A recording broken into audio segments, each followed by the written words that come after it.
Why does Pakistan observe August 5th as Youm-e-Istehsal-e-Kashmir every single year?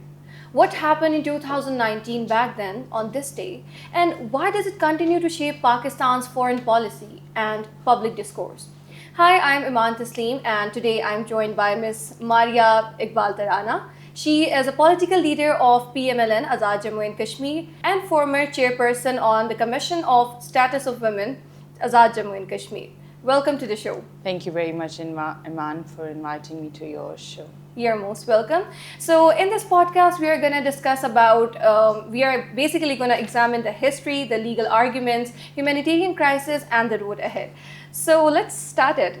For the first question, I would like to ask that, why is 5th August observed as Youm-e-Istehsal-e-Kashmir every single year, and why does this date remain significant for Pakistan? Actually, for the last 80 years, Pakistan has showed a tremendous efforts for this Kashmir dispute because it was started by India, and since Indian government at that time has taken this case to United Nations Human Rights Council, so it was being observed that every year, 5th of January 1948, since the right to self-determination day for the Kashmiris has been observed for the last more than 75 years. So it was Pakistan's diplomatic, emotional effort and commitment to Kashmiris. So since this abrogation of Article 370 and 35A from Indian government, Pakistani people, Pakistani government, people of Kashmir, they feel betrayed by India. Can you please elaborate more about the Article 370 and 35A? Actually, Article 370 and 35A is a commitment of legal framework of Indian Constitution with Kashmiris. So that was proposed by Nehru at that time, who was a Kashmiri himself, and Sheikh Abdullah accepted it. And since then, it was very, that was very much clear between Kashmiris and Indian government that under this legal framework, Kashmir will have a special status in Indian Constitution, and India will play a role as a guardian until this right to self-determination day will happen.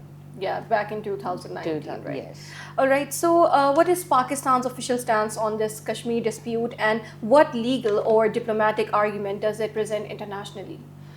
Pakistan has played a great role in bringing the Kashmiri confidence back, actually.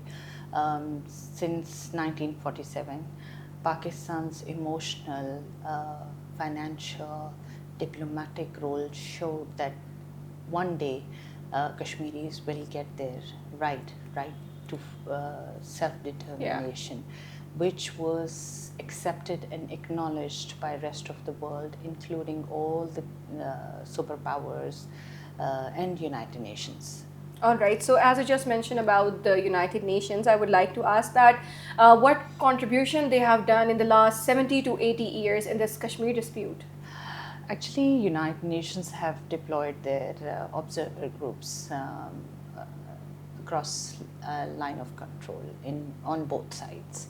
But I would say on the 14th of June 2018, United Nations, very first time in 70 years, they published a report on Kashmir, which actually showed that how much Indian side has violated Kashmiris' human rights, right to freedom, right to live, and they actually explain all these draconian laws which actually India has imposed on Kashmiris.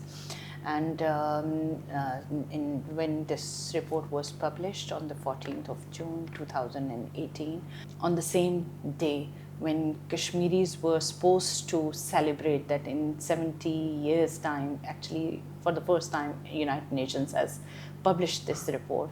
On that evening, India killed Shujat Bukhari, who was the same voice of Kashmiris. He was a world-renowned leader, journalist, who was a voice for the Kashmiris, who took this case to every forum across the world. So in Srinagar, outside his office, on the same day, India killed Shujat Bukhari. All right, so I would like to ask you that what humanitarian concern does Pakistan continue to highlight regarding this situation in the Indian-administered Jammu and Kashmir? India has a long history of violating human rights in Indian-occupied Kashmir for the last 80 years. Yeah. But since 2019, it has been increased because now India is been trying to target people's livelihood. Actually, for the last 5-6 years, we have witnessed they are actually bombing common people's houses when they want to evacuate common people. They are taking their lands, all the apple orchards, walnut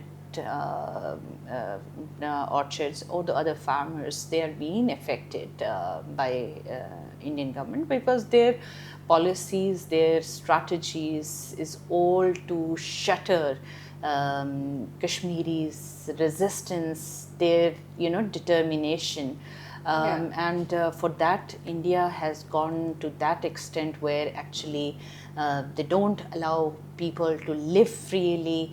They have imposed all the draconian laws like Armed Force Power Safety Act, which gives impunity to their armed forces to kill anyone, anywhere, anytime. And draconian laws like Atada and Pota, and 14,000 young people, they are being taken by Indian government, and they are in different jails all across the India, and there is no legal facility which has been provided to them or to their family or to access them. So it's a very sad situation at the moment. Okay, so I would like to ask again that in your view, what practical steps could help revive the dialogue and contribution to a peaceful and lasting resolution for the Kashmir dispute? Actually, this is what India and Pakistan has to decide. Pakistan has made several efforts actually to bring India back to the dialogue on the table. Yeah. Just for the sake of Kashmiri people, not for the land. As like India has been making effort to grab all the land, Pakistan has never done that. Yeah, Pakistan has always cared about. Pakistan's priority was Kashmiri people. Pakistan has always contributed. Yeah. That's why every time when I look at my story, who was born and raised in Azad Kashmir, lived freely, breathed freely, thought process was fair, free, and I look at my family on the other side, they were always being deprived by the basic rights, and of course right to live, right, freedom of speech, expression, assembly. So these are all the things which actually we have noticed since we were kids. That was a huge comparison, and now I believe Pakistan has made a great effort for Kashmiris, and I think dialogue is the only way where actually India and Pakistan both can focus for the better future of Kashmiri people. All right. So, Ms. Maria, that brings us to the end of this podcast. So, for Pakistan, 5th of August symbolizes solidarity with Kashmir and Kashmiri people and support for a peaceful resolution in accordance with the dialogue and international law. That's it for today's episode. Thank you so much again for joining us. We'll meet in another episode. Till then, Allah Hafiz.